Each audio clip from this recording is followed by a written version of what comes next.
Integrated farming എങ്ങനെ അത് ഉപയോഗപ്പെടുത്താം എന്നാണ് നമ്മുടെ ഒരു കാര്യം. അതുപോലെ തന്നെ നമുക്ക് സാറ് ഒരു ഒന്നും തന്നെ ഇവിടുന്ന് വേസ്റ്റായിട്ട് പോകുന്നില്ല. അതുപോലെ പാവപ്പെട്ട ഒരു കർഷകർക്ക്, ഒരു ചെറിയ കുടുംബത്തിന് ഈ ഇൻറ്റഗ്രേറ്റഡ് ഫാമിംഗ് കൊണ്ട് എന്തെല്ലാം ഗുണം നമുക്ക് ഉണ്ടാക്കാൻ പറ്റും സാറിൻ്റെ അഭിപ്രായത്തിൽ? ഇൻ്റഗ്രേറ്റഡ് ഫാമിങ് അല്ലെങ്കിൽ മലയാളത്തിൽ നമ്മൾ സംയോജിത കൃഷി എന്ന് പറയും. മിശ്ര കൃഷി നമ്മൾ കേട്ടിട്ടുണ്ട്. മിശ്ര കൃഷിയിൽ നിന്ന് സ്വല്പം വ്യത്യാസമുണ്ട്.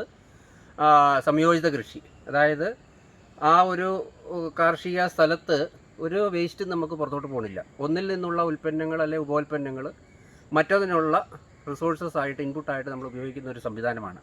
ഇവിടെ ഏതെങ്കിലും ഒരു പ്രദേശത്ത് കിട്ടുന്ന എല്ലാ വിഭവങ്ങളെയും, അതായത് സൂര്യപ്രകാശം, മഴവെള്ളം, അതുപോലെ മണ്ണിലെ ജൈവാംശം, ഇതിനെല്ലാത്തിനെയും നമ്മൾ ഏറ്റവും ഫലപ്രദമായിട്ട് ഉപയോഗിക്കുന്ന ഒരു മാതൃകയാണ് ശരിക്കും ഈ സംയോജിത കൃഷി.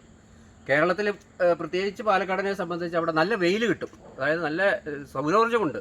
അതുതന്നെ നമുക്ക് വലിയ അനുഗ്രഹമാണ്. കാരണം ഇതിൻ്റെയും ഊർജ്ജത്തിൻ്റെ സ്രോതസ്സ് എന്ന് പറയുന്നത് സൂര്യനാണ്. അതാണ് പ്രകാശ സംശ്ലേഷണം മൂലം സസ്യങ്ങൾ അതിനെ ഭക്ഷണമാക്കി മാറ്റുന്നു. അതാണ് മൃഗങ്ങളും മനുഷ്യരും ഭക്ഷണമായിട്ട് കഴിക്കുന്നത്. അതുകൊണ്ട് നല്ല സൂര്യപ്രകാശം കിട്ടുന്നതുകൊണ്ട് അവിടെ തീർച്ചയായിട്ടും നല്ല കൃഷിക്കുള്ള സാധ്യതയുണ്ട്. അപ്പോൾ ഒപ്പം തന്നെ വെള്ളത്തിനുള്ള ജോജി ഡോക്ടർ പറഞ്ഞതുപോലെ ഷോർട്ടേജുമുണ്ട്. അപ്പോൾ ഈ വെള്ളത്തിന് ഉള്ള ഷോർട്ടേജ് നമുക്ക് പരിഹരിക്കാൻ ഏറ്റവും നല്ലൊരു മെത്തേഡാണ് സംയോജിത കൃഷി. കാരണം അവിടെ ഒരു തുള്ളി വെള്ളം പോലും നമ്മൾ പാഴാക്കുന്നില്ല.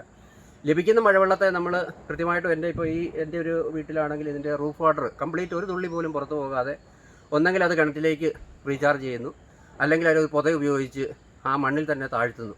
ഞാനിവിടെ വീട് തുടങ്ങിയപ്പോഴത്തേക്ക് ഇവിടെ വെള്ളത്തിന് വലിയ ഷോർട്ടേജ് ആയിരുന്നു. കിണറ്റിൽ ഒരു മാർച്ചൊക്കെ ആകുമ്പോൾ വെള്ളം പറ്റിപ്പോവും. ടാങ്കർ ജോലി അടുപ്പിക്കുകയായിരുന്നു. പക്ഷേ ഈ ഒരു സംവിധാനം റീചാർജിങ് തുടങ്ങിയതോടുകൂടി, മഴവെള്ള സംഭരണം തുടങ്ങിയതോടുകൂടി കഴിഞ്ഞ ഒരു 5-8 വർഷമായിട്ട് എനിക്ക് വേനൽക്കാലത്ത് പോലും സമൃദ്ധിയായിട്ട് വെള്ളമുണ്ട്.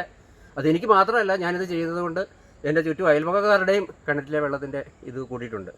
ഇവിടെ ഞാനിപ്പോൾ ചെയ്ത് സാധാരണ പറയുന്ന ഒരു ഇതാണ്, നമുക്ക് ഒരു തുള്ളി മണ്ണ് പോലും ഇല്ല സാറേ, ഒരു സെൻറ്റ് ഭൂമി പോലും ഇല്ല, വേണ്ട, നമുക്ക് ഈവൻ ഒരു ടെറസ് ഉണ്ടെങ്കിൽ നമുക്ക് ഭംഗിയായിട്ട് കൃഷി ചെയ്യാൻ പറ്റും. അതിനുള്ളൊരു മോഡലാണിത്. എൻ്റെ വീടിൻ്റെ ടെറസാണ്. അതിൽ വിക്ക് ഇറിഗേഷൻ, അതായത് തിരിനന സമ്പ്രദായമാണ് അഡോപ്റ്റ് ചെയ്തിരിക്കുന്നത്. കാരണം ഏറ്റവും ഫലപ്രദമായിട്ട് വെള്ളം ഉപയോഗിക്കാം ഇവിടെ. അതുപോലെ തന്നെ ഇവിടെ ഞാൻ ചീര, അതുപോലെ വെണ്ട, എല്ലാവിധം ഈവൻ കറിവേപ്പ് വരെ ഇതിൻ്റെ നട്ടിട്ടുണ്ട്. തക്കാളിയൊക്കെ ഉണ്ടായിരുന്നു. ഓരോ സീസൺ കഴിയുമ്പോൾ ഇത് പോകും. മുളക് നല്ലപോലെ ഉണ്ടാകുന്നുണ്ട്. അതുപോലെ തന്നെ കുറച്ചൊക്കെ അലങ്കാര ചെടികളും വെച്ചിട്ടുണ്ട്, മനസ്സിനൊരു സന്തോഷം കിട്ടാൻ വേണ്ടിയിട്ട്, വൈകുന്നേരം കയറിയിരിക്കാൻ വേണ്ടിയിട്ട്. ഏറ്റവും പ്രധാനപ്പെട്ട് പറയുന്ന ഈ സ്ഥലമില്ലാത്തവർക്ക് പറയുന്ന ഒരു രീതിയാണ് വെർട്ടിക്കൽ ഫാമിങ്. അതായത് നമുക്ക് മേലോട്ട് ആകാശമാണ് നമ്മുടെ പരിധി, ആകാശം വരെ പോകാം. അപ്പോൾ അതുകൊണ്ട് വെർട്ടിക്കൽ ഫാമിങ്ങിൽ നമുക്ക് വളരെയധികം ലെയറുകൾ ഇതുപോലെ കൃഷി ചെയ്യാം. ഇത് കാർഷിക മേഖലയ്ക്ക് മാത്രമല്ല, അനിമൽ ഹസ്ബൻഡറിക്കും ഈ വെർട്ടിക്കൽ ഫാമിങ് നമുക്ക് പ്രയോജനപ്പെടുത്താവുന്നതാണ്. ഇവിടെ ഞാൻ ചെയ്തിരിക്കുന്ന ഇതിനോടൊപ്പം ഈ മീനെയും കൂടെ മത്സ്യം കൂടെ വളർത്തുന്നുണ്ട്. അതുകൊണ്ടുള്ള ഗുണം എന്താണെന്ന് വെച്ചാൽ,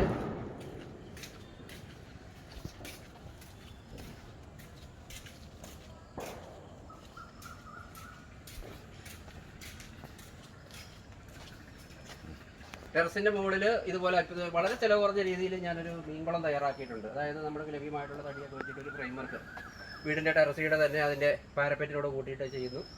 അതിലത് ടിൻ ഷീറ്റ് സൈഡിൽ വെച്ച് പോളിത്തീൻ നമ്മുടെ ഷീറ്റ് ഇട്ടിട്ട് ലൈനർ ഇട്ടിട്ട് അതിൻ്റെ ഉള്ളിൽ വെള്ളം പിടിച്ചിരിക്കുകയാണ്. ഇതിനകത്ത് ഞാൻ ആസാം വാളയാണ് ഇട്ടിരിക്കുന്നത്. ഇത് ഏതാണ്ട് ഒരു 3000 ലിറ്റർ വെള്ളം കൊള്ളുന്ന ഒരു ടാങ്കാണ്.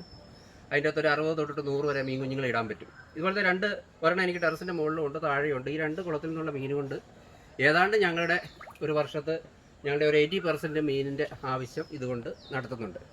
ഇതിൻ്റെ ഗുണമെന്നാന്ന് വെച്ചാൽ, ഈ മീനിൻ്റെ വെള്ളം ഒരു സൈഫണിങ് വെച്ചിട്ട് നമുക്ക് മെഷീൻ്റെ ആവശ്യമില്ല.